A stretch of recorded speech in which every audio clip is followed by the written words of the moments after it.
Aku pernah jatuh tanpa suara di bawah mata yang penuh celah. Langkahku longgar, hati pun retak. Dipandang hina, dirasa tak layak. Mereka lihat aku seperti debu, tanpa arah, tanpa satu pun tuju. Tapi dalam hati ini membara, masih ada cahaya walau samar di jiwa. Aku jatuh ke paling bawah, dipijak, dihina, dianggap tak arah.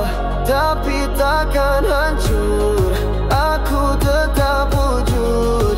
Walau dunia tolak ke jauh sangat, takkan hancur. Aku tetap berdiri.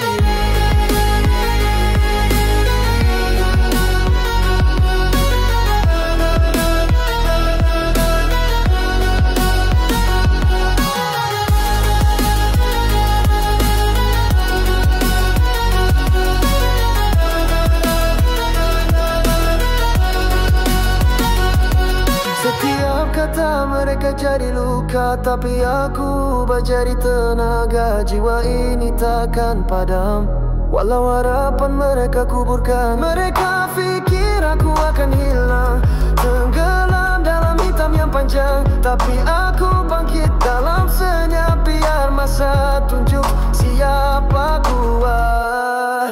Aku jatuh ke paling bawah, dipijak, dihina, dianggap tak arah. Tapi takkan hancur, aku tetap wujud. Walau dunia tolak ku jauh sangat, takkan hancur. Aku tetap berdiri.